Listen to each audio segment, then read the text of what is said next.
বিসমিল্লাহির রহমানির রহিম।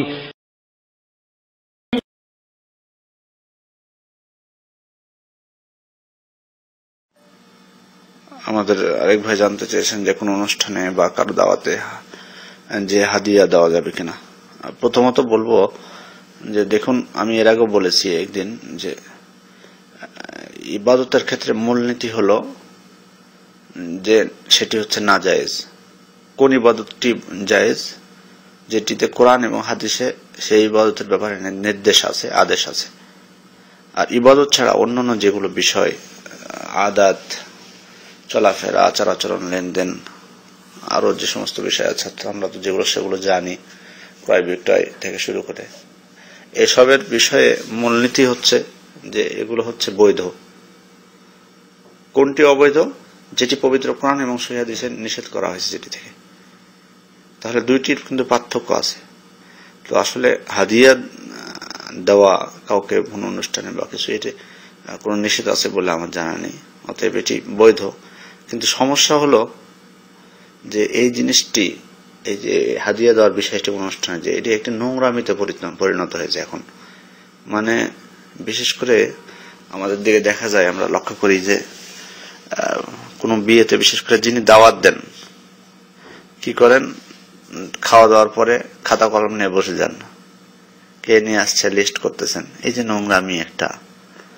অনেক লোককে দেখা যায় যে খেতে আসলেন, খেতে এসে খেলেন, খেয়ার পর 500 টাকা, 1000 টাকা, 2000 টাকা, 5000 টাকা বের করে দিয়ে দিলেন, দিয়ে চলে গেলেন। মনে হলো যে, দেখে মনে হয় যে হোটেলে আসলেন, হোটেলে এসে খেলেন, দিয়ে হোটেলে বিল দিয়ে চলে গেলেন, ভাবটা এমন মনে হয় দেখে।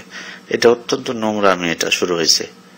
আসলে আমার মনে হয় যে এই জিনিসটি আমরা দূর করতে পারবো কিভাবে? যিনি দাওয়াত দিবেন তিনাকে সবাইকে নিষেধ করে দিতে হবে যে আপনারা কেউ হাদিয়া নিয়ে আসবেন না। মানে এই জিনিসটি যারা দাওয়াত দিবে তারাই যদি করেন, এবং ভালোভাবে বলে দিতে হবে যে আমি, আমার অনুরোধ, কেউ যদি আপনারা হাদিয়া নিয়ে আসেন আমি অসন্তুষ্ট হব, আপনারা হাদিয়া কেউ নিয়ে আসবেন না বা কেউ উপহার নিয়ে আসবেন না। অথচ আসলে সমাজে তো এর উল্টোটা হচ্ছে। মানে কারণ আসলে হাদিয়া নেওয়ার জন্য অনেক সময় দাওয়াত দেওয়া হয়। মানে এটি অত্যন্ত দুঃখজনক। এর বড় প্রমাণ হলো যে গরিবদেরকে দাওয়াত দেওয়া হয় না, দাওয়াত দেওয়া হয় বড় লোকদেরকে। তার মানে কি? তার মানে আমি আসলে খাওয়ানোর জন্য দাওয়াত দিইনি, কিছু নিব বলে দাওয়াত দিয়েছি। এই যে নোংরামি গুলো, এটা তো ঠিক না, এটা ঠিক না। এই ধরনের নোংরামি, স্বাভাবিকভাবে কাউকে গিফট দেওয়া, হাদিয়া দেওয়া, এটা আলাদা ব্যাপার। কিন্তু এই যে নোংরামি শুরু হয়েছে, বিশেষ করে এই জিনিসটা আমি দোষ দিব যারা দাওয়াত দেয় তাদেরকে। মানে দাওয়াত দেয় একবারে দেখে দেখে, যেগুলো বড় লোক, আর খাওয়ার পরে নোংরামি, খাওয়া যেমন শেষ তেমন বসে গেল গিফট লিখতে। এগুলো কোন ধরনের নোংরামি? আমরা তো আরো উচিত হচ্ছে নিষেধ করা সবাইকে। মানে এটা কি মানে ব্যবসা? এটা একটা শুরু হয়েছে। যাই হোক, আমরা চেষ্টা করব, বিশেষ করে আপনারা আমাদের এই গ্রুপে যারা আছেন তাদের সবাইকে, যে আপনারা কাউকে দাওয়াত দিলে বলে দিবেন যে আপনারা গিফট চান না, এবং প্রকাশ করে দিবেন যে সত্যি কথা, যাতে বুঝতে পারে যে আপনারা অসন্তুষ্ট হবেন এইসব গিফট বা দাওয়াত উপলক্ষে। মানুষকে হাদিয়া দিবে আলাদা বিষয়, স্বাভাবিক, তারা দিতে পারে আপনাকে হাদিয়া। কিন্তু সেই দিন যে এই দাওয়াত খেতে এসে যে হাদিয়া নিয়ে আসা, বা তারপরে যে এগুলো থেকে আপনারা নিজেরা, কমপক্ষে আপনারা যখন মানুষকে আপনারা নিজেরা দাওয়াত দিবেন তখন এগুলো থেকে বিরত থাকুন। আল্লাহ আমাদেরকে হেদায়েত করুন। আসসালামু আলাইকুম ওয়া রাহমাতুল্লাহ।